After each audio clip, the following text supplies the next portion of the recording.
Welcome to the Combat Learning Podcast. I'm your host, Josh Peacock. If you haven't already, please go to combatlearning.com/newsletter to get subscribed to updates on the podcast and training resources. To say thanks, I'll give you my transfer cheat sheet, a simple list of do's and don'ts for how to design your practice activities for maximum effectiveness. If you've ever wondered if your training methods are going to transfer to competition or self-defense, this cheat sheet is for you. Plus, I'll send you my little ebook, An Introduction to Motor Learning for Martial Artists, to get you up to speed on what we're talking about. Go to combatlearning.com/newsletter to claim that now. Today, I'm joined by Geno Guevara, founder and head instructor of Alamo Ranch Martial Arts, and a Joon Rhee taekwondo black belt turned kickboxing coach. In this episode, Geno begins by recounting his journey into the ecological approach as a martial arts instructor and school owner. Like all of us, Geno struggled at first to transition to the constraints-led approach because his old habits were so deeply ingrained. Geno is still figuring things out, but he powered through the initial doubt, and now his program is better for it. In fact, Geno redesigned his entire curriculum to allow students to have agency and self-direction in their own training. In a class of 20 students, they could all be practicing 20 different things throughout the course of a session. This is a clever combination of both self-determination theory, which is primarily about intrinsic motivation, and the individualized emphasis of the constraints-led approach. After that, he moves into the fascinating changes he's made to his program to make most of his training live, but still balance safety and power development in strikes among his children's kickboxing members. Of particular note is Geno's use of equipment constraint manipulations and task parameters to teach students how to develop powerful, fully chambered sidekicks without direct instruction on chambering or rote drilling of chambering. Geno also explains how he starts kids in sparring without being too rough or accelerating member attrition.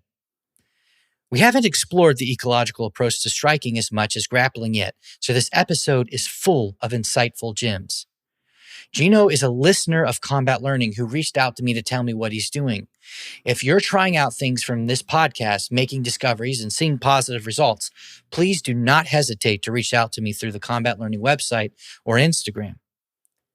Like with Pedro Sierra, I was impressed by what Geno has done on his own with a few papers, podcasts, and trial and error. I'm confident you'll be impressed too, but more than that, I'm confident you can do what he's doing. A quick note before you jump in. For some reason, my side of the conversation is not recorded, and for that, I'm deeply sorry. This was recorded on a new tool, but it shouldn't happen again. So a warning up front that this will sound more like an audio essay from Geno than a conversation between the two of us.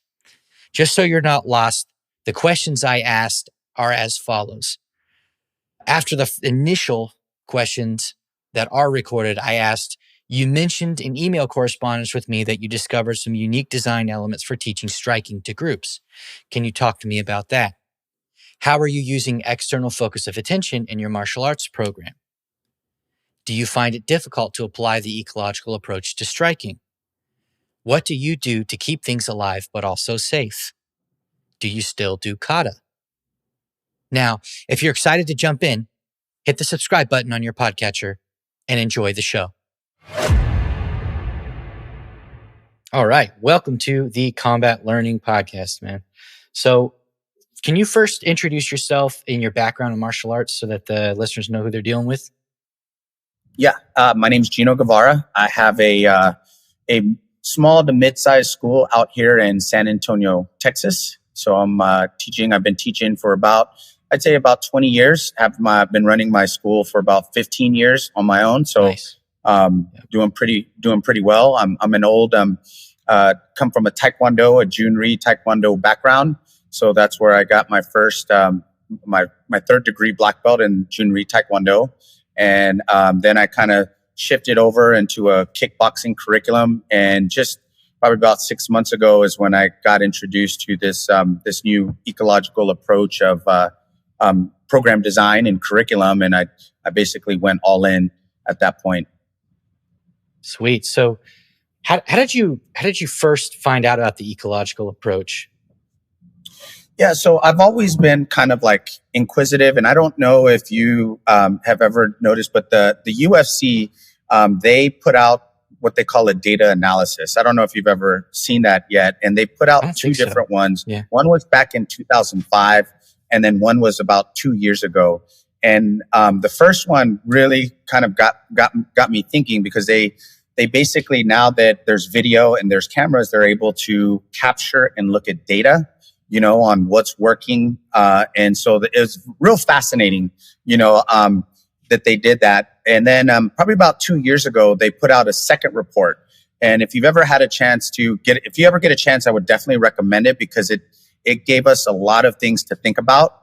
But there was one article that really caught my attention, where they used the word skill acquisition in one of these data analysis. And then also they used the word constraint-led approach. And Wow. I had, I'm sorry.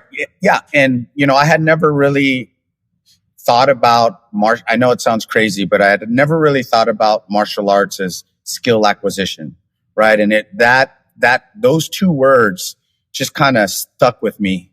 And I really kind of looked into, and when they kind of, when they were talking about it, they did use like random. They talked about how coaches using random based kind of teaching, constraint-led approach. And then, so that is when I got introduced into it, because I was like, this is different. I had never heard of it before.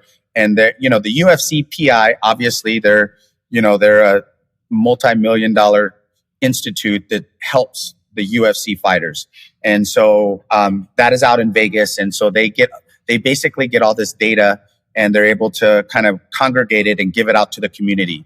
And so at that point, when I kind of read about the skill acquisition and the skill development, that's what started me down that rabbit hole of finding out a little bit more about what they meant, because it was completely different than what I was doing. It was completely different. And so that started me down, looking at what did they mean by random training? What did they mean by constraint-led approach? What did they mean by, basically allowing, they talked about how they want the coach to be a springboard for skill acquisition rather than a crutch, right? And that was a completely different mindset than from what I was used to. And so that curiosity led me down, trying to figure out a little bit more about what they were talking about. Yeah, it's fascinating, man. It is fascinating. It's completely changed. Like they basically give statistics on what are the highest ratio submissions, what are the highest ratio, what weight classes get knocked out. Obviously the heavyweights, they have more force production. So you see a little bit more of the knockouts coming in, and they're talking about how the game has changed. So yeah, if you ever get a chance, it's just, they talk about the UFC athlete, how they prepare during fight week. And that's where the science is coming, and it's really evolving, and they're giving it for free. All that data is basically free information to help coaches, help fighters become better.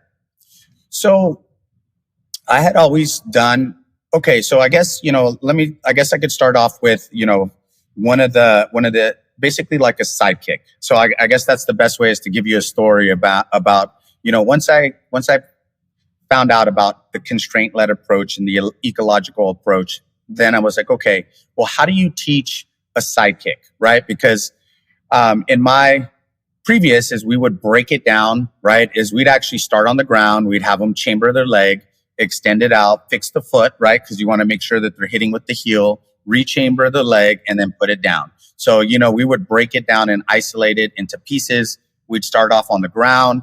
Then we would basically have them do it with a partner, put them on the wall, and then hit the bag. And so after about an hour of class, they would get just a couple of drills of how to do the sidekick, right?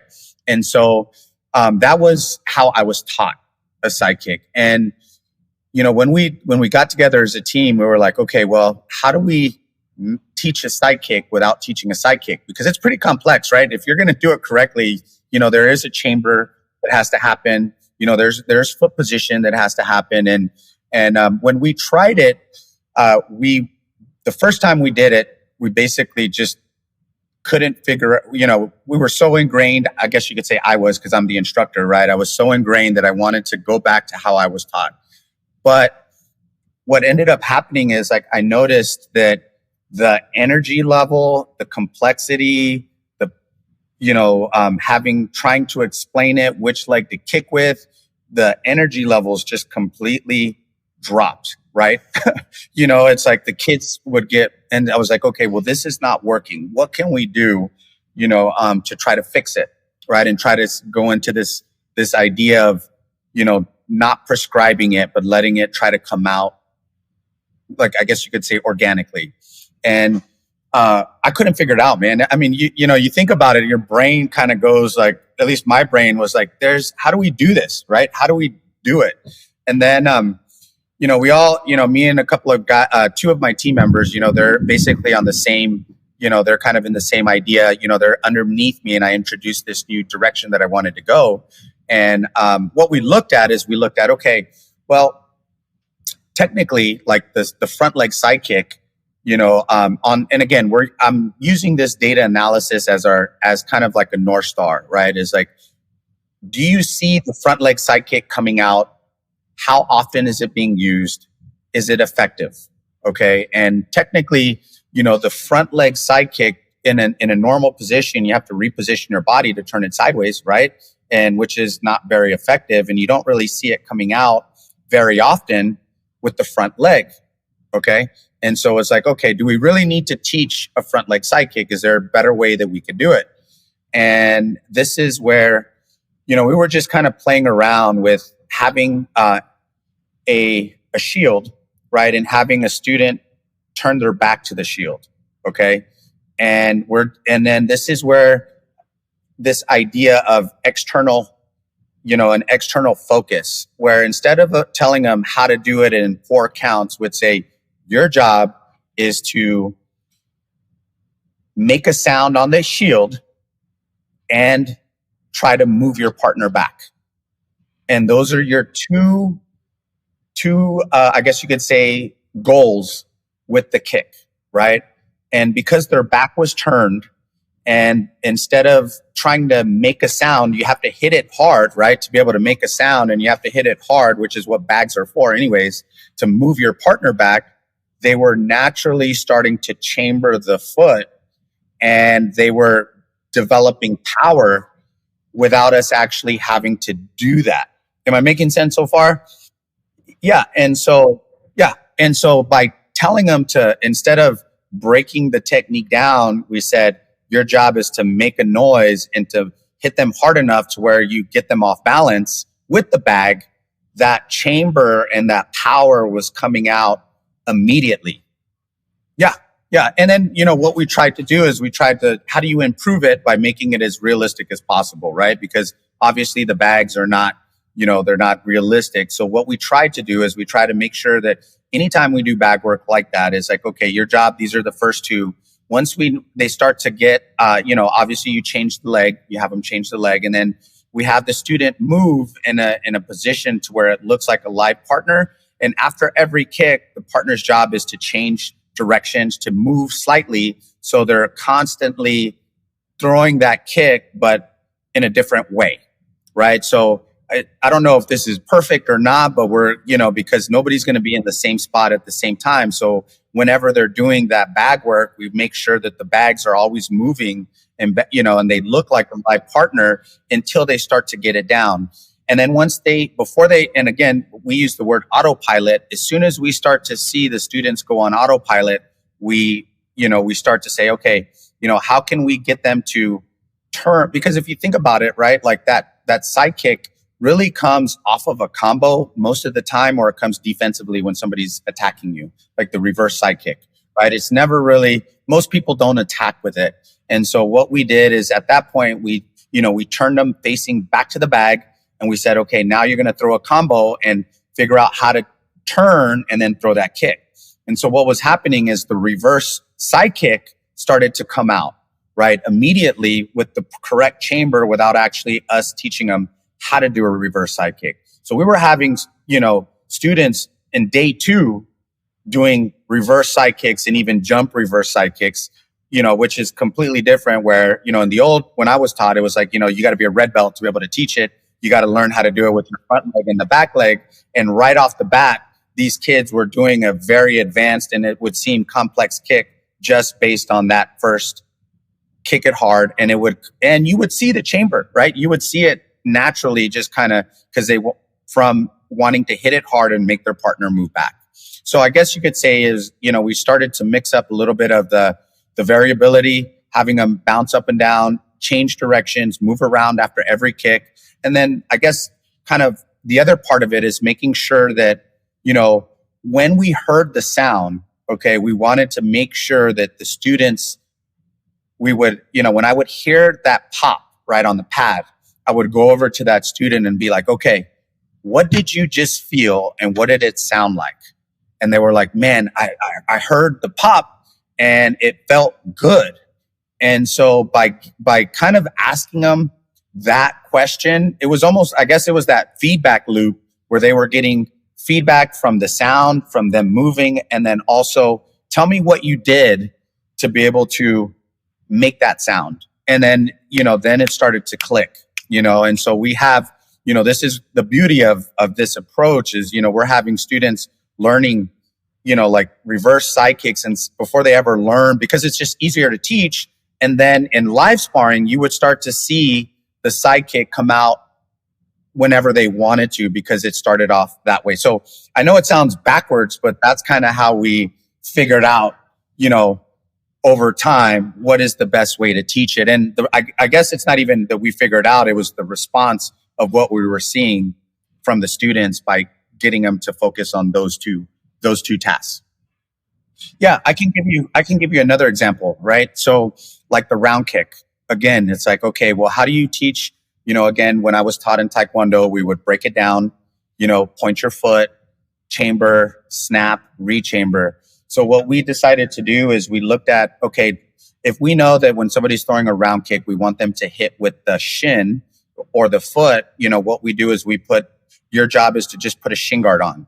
Okay. And so what we want you to do is to just use that surface area, give them kind of like a cue that says, when you've done this kick correctly, if your shin guard is actually making contact to the side of the body, the side of the leg or the glove, and so that's kind of how we started to play around with same thing. What did it feel like? What did it sound like? And then also, the pivot is also important. So, we also, we tell our partners to kind of keep an eye on that pivot and just to make sure, I haven't figured out a way to pull the pivot out on the round kick yet, but, it's slowly starting to come when they're rotating and trying to hit with the shin guard, so that's how we've tried to same concepts, and then as soon as they get it, we put them with a live partner. So some classes, it might take 30 seconds, 1 minute.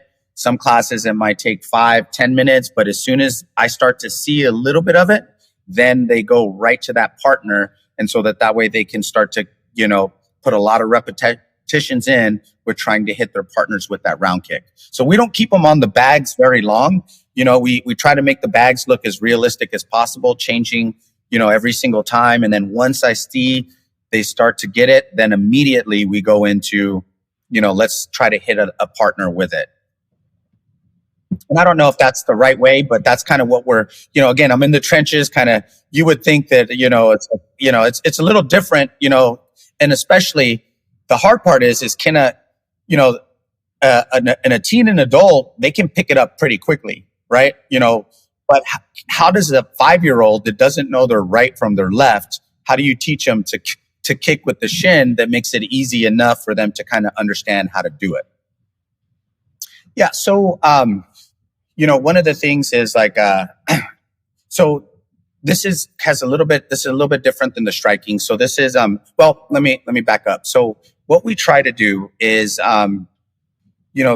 when we moved into this direction, we kind of looked at, okay, how do we redesign our curriculum? Because normally, our old curriculum was, you had to memorize a certain combination at a certain belt to kind of move up, and then you demonstrate that combination or whatever. And then that shows that you've mastered that belt. Okay. So we've just started to play around with what we call like a skill card. Okay. And within a skill card, it's almost like a bingo card. And what we have is we have about 10 to 15 different skills that we have on that card, right? Some are throw a 3-piece combo, hit somebody with a low, mid, high kick. It's like a bingo card, but with about 15 to 6 of what we felt were important skills for the kids to learn. And then what we do is that skill card is we say, okay, every class we do what we call a rolling live spar and then a live spar of kickboxing. And then the students, their job is to pick a skill from that card and try to pull it out in a live spar. Okay. And so they get to choose kind of the skill that they want to be able to accomplish on a daily basis. So we could have 20 kids working on 20 different things within the same class. And so what this does is before the live spar, we say, okay, what is your goal for your live spar today? Well, it's to hit somebody with a round kick to the head to mark off on my skill card. And they're like, okay, that's what I want you to try to do in this sparring scenario. And so what that does is that allows the athlete to kind of explore what they want to work on and try to apply it. Because what we feel is like when we talk about skill, we say that the only way that and this is just my understanding of it, is that unless you can pull it out in a live spar under duress or under fatigue, that's when I know you have that skill. You know what I mean? Is I want you to be able to pull it out when you need it. Anybody can do it in the air. Anybody can do it, but if somebody's on top of you or you're pressuring you, somebody's kicking and punching you, and you do it then, that's when I know that you have an ability to find that skill when you need it. And so what we want them to do is we want them to be able to find those skills. And what's unique about this is that this is where it was just really fascinating, right? I had 2 brothers, right? Completely opposite, right? One was really heavy set, kind of, bigger kid. And one was skinny, like a toothpick, both in the same classes. And, if I would have told them, looking at their body type, if I would have said, I would have thought that the big guy would have been like good with his punches and the little guy would have been, good with the kicks, then I would have been kind of putting my own bias on what I think that their strengths were going to be. But it turned out that it was actually the opposite. This big kid that I thought was overweight, I mean, he was kicking kids in the head, you know what I mean? And I was, just by letting him kind of explore with that skill card on what he wanted to do. And his brother was the complete opposite. So we had 2 different body types, 2 different styles, still working on what they want to work on in the same class. And so that was pretty neat to see, the fact that, they can do what their body type is like. And the fact that I let them kind of figure it out instead of me saying, this is what I think you should do because of your body type. This was what's cool is like one of the tasks on this skill card is find a skill on YouTube and try it in a live spar. And I had never heard this big kid, right? He was, he was like, can I try a question mark kick in the live spar? And I was like, well, I've never heard of it, but go ahead, man, give it a shot. And I swear I'd never seen it. It looked like a question mark. He brought it up and then he turned it around. And I was like, oh, everybody was just like jumping up and down. We were like, oh my goodness. And I had never taught him that.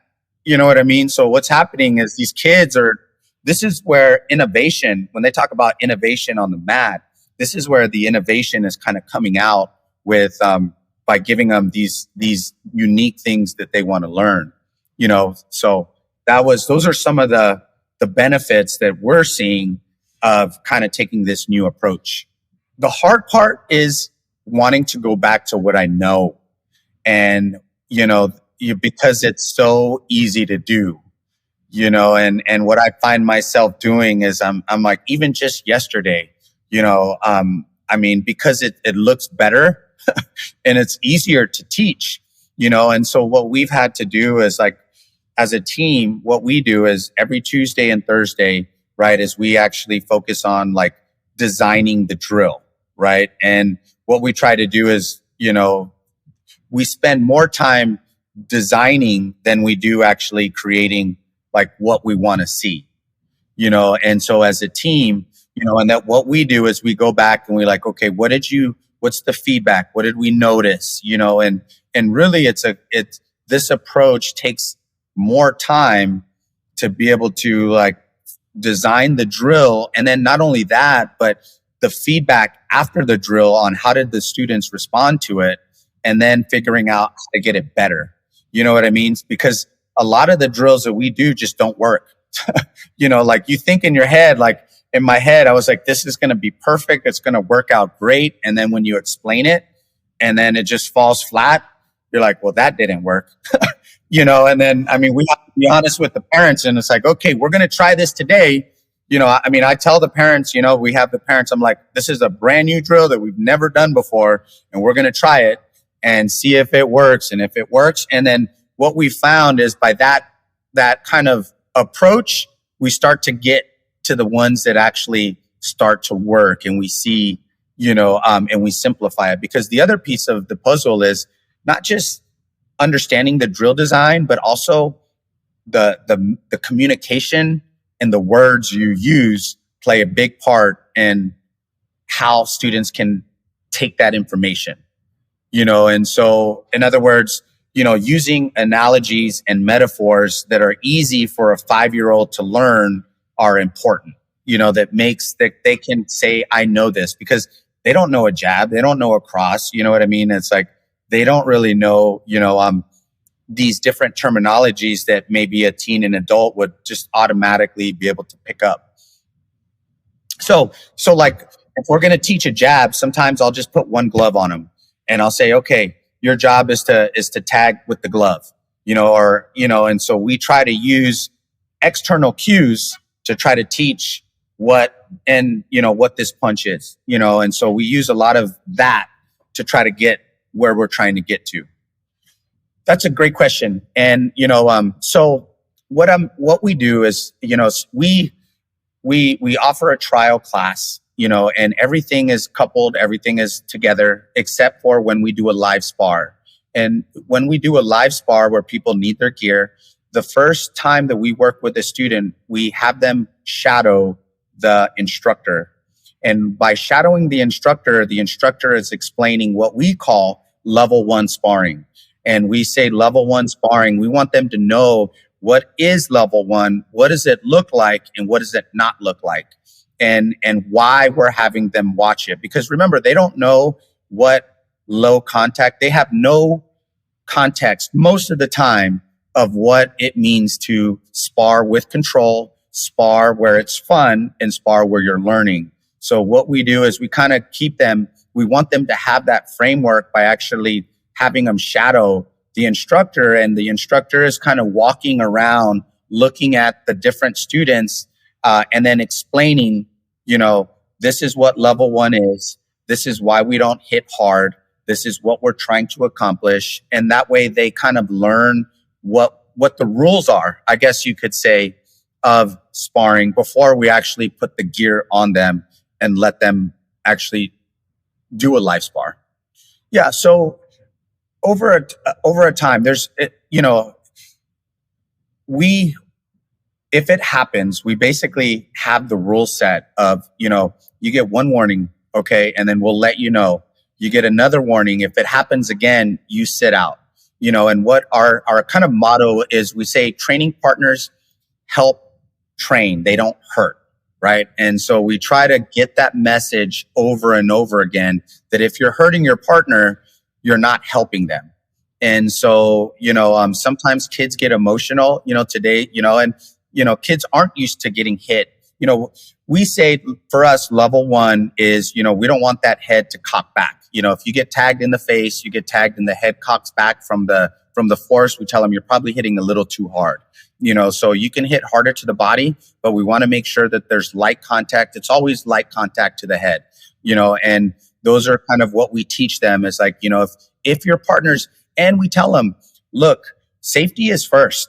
If you're getting tagged and it's uncomfortable for you, you have my permission to tell your partner to bring it down.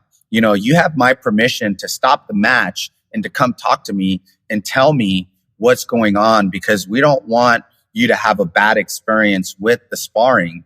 We want you to enjoy it because it is fun. It is engaging. And this is really where the skills that we're developing need to come out in that type of environment. So we want to make sure that, we stay real close to the student for about the first 30 days in a live spar, so that way, and then slowly we let them kind of figure out on their own, okay, they've learned what the rules are. And most of the time it works, most of the time. The only thing that we are struggling with right now is sometimes when a male is fighting a female, females don't like to get hit in the face, so they're a little bit more emotional. And so we do have to tell the males that, hey, if you're going up against, a female, you just need to be a little bit more careful when it comes to the face contact, because they seem to get, and we don't want them, right? We want everybody to experience it. And so we want it to be, as realistic as possible, but at the same time, we want to make sure that, and of course, the training partner is important, right? We're going to make sure that we put the right training partner with that beginner that knows how to coach them, and with the ecological approach, I think the training partners become even more important, because they kind of understand, what I mean? And so, we're moving towards, getting them to understand why a training partner is a critical piece of your training and how they will help you become better, or push you away as well. No, we actually, we moved away from it, just because of the fact that, like I said, is this changes everything, right? It really does. And, we've actually made it a part of, our messaging, right? Is that when we present what we're, who we are to the community, one of, I decided I wanted to make this approach part of what we call our competitive advantage. I just felt it was so powerful that it could actually be part of our messaging. And, we have what we call three competitive advantages. And one of those is training. And the way we define training is skill acquisition is our number one priority. That's where we're going to do. And if that's our goal and that's our competitive advantage, and that's what makes us different, everything that we have to do has to filter through skill acquisition as our number one priority. And if that is true, we had to make sure that every practice session, every design points towards that. And so katas didn't really point towards that. So we made that decision to move. Even isolated drills, kicking in the air, punching in the air, don't really point towards that, and so by having that as what we try to filter everything through, we've had to get rid of a lot of other things. Yeah. And, that's why, we're having to change the messaging, because just last week we had two dads that, came into our school inquiring about membership. Right. And, one of the dads was, and it's funny because the moms understood what we were doing, intuitively they understood what we were doing. But the dad was like, well, why aren't you having them sit straight with their hands in their lap, practicing in the air, it looking choreographed, it looks a little chaotic. Those were his words. It looks a little chaotic and it looks violent. That's what he said. Those were his words. And I was like, I can promise you that, there's a method behind the madness, and let me explain why, and we went through it. And the dads, I guess it's because they had, this is what they were used to and that we were seeing. But then when I talked to the moms and I said, look, this is why we do what we do. So, when the dads came in and, we're like, look, we try to make it to where it understands for the consumer is like, the way you learn to swim is by swimming in the pool, right? We're not gonna, you can stay on the outside of the pool and you can learn every single technique, but until you get in the water and try to swim, that's really gonna be, the best option for you, and so we try to use that kind of, to make it easy to understand. And the moms were like, yes, I get it. And then the dads still, they were kind of stuck. And this is where, like, when we moved to this approach, I realized we had to change how we communicate to the public, because then there's going to be a disconnect from what they're expecting and then what we're offering. So it really does change everything. When you go into this, even the way you present your messaging to the market, it needs to make sense, because we're seeing that disconnect between how we used to be and what we're forward facing to it. Yeah, they can just email me at genoguevara@gmail.com. That's my Gmail. And I'm also, you can, on Instagram at Alamo Ranch Martial Arts.com. I'm the man behind the scenes running the social media. So, that's kind of, if you have any questions or anybody wants to kind of figure out what we're doing, that's what it is. The other piece is, I'll tell you this was another interesting, we tried to figure out, we're introducing kind of, this wrestling and grappling into our curriculum. We're slowly introducing it into the striking curriculum. And, what we figured out is learning how to take somebody down and, sprawl, we were struggling with, how do you teach that in an ecological fashion? And what we found was, they're called wrestling bands. Have you ever seen those before? Have you ever seen the wrestling? They are amazing. So basically what they are, they're little Velcro straps that you put on ankles, right? And so this is completely ecological approach, is they're on their ankles, and, there's a red and a green one. And so what we did is we put them on their ankles, and we said, okay, your job is to try to grab the ankle straps from your partner. We're not going to tell you how to do it. Your job is to keep your feet away from doing it. So we'd put 2 ankle straps on one student, and the other student would try to grab them. And what we were thinking is, okay, kids are going to learn how to sprawl naturally without us actually having to say, drop the hips, get your feet back. And when we introduced that, what we first saw students starting to learn how to take people down, how to grab the single leg, how to grab the double leg without actually having to do it, because they were naturally going for their legs, and we were also seeing that connection between 2 kids stay tight, and scrambles. We were starting to see the scrambling, and they were having a blast, so there was that learning in a small-sided game without very much consequence, where now we're seeing kids like immediately and then, we started playing around with it, where one has one and one has one. And if you lose it, you do 10 push-ups. So now we're adding we're playing around, okay, now you're on their back, you got to try to get their straps. How are you going to do it? And so that was just something, when I was saying a unique discovery, we figured out slowly, just by those bands and having that kind of, that they were able to start to learn how to do those takedowns and scramble. How do you teach a scramble? That was perfect, because scrambling, we found, based on that UFC analysis, that's an important part, where if somebody's on top of you, you don't want to stay on the ground when somebody's trying to hit you, right? So you want to scramble to your feet. Yeah. It was, we were just seeing like kids like jump over, you know what I mean? Like doing like stuff that you see, black belts doing, like hopping side to side, going north, south, like all that was coming out, trapping the legs, trapping the arms with their legs, everything that you see, that takes years, it was coming out, almost immediately, just because they wanted to get a band. What was cool is they were staying like connected. You know what I mean? Like, how when you see high levels, keeping that connection, they were those entanglements. And this was with 4-year-olds. This is, anybody can teach it to it. We're talking about 4-year-olds getting entangled, learning how to trap without actually teaching them how to do those. Yeah, no worries, man. It's no big deal. Hopefully somebody can get something from it and learn. Thanks so much for listening to the Combat Learning Podcast. If you enjoyed this episode, remember to leave us a review on Apple Podcasts or Google Podcasts or your podcatcher of choice. It really helps us out. Finally, this episode, including the intro music, is produced by Micah Peacock. Thanks in advance, and I'll see you on the next episode.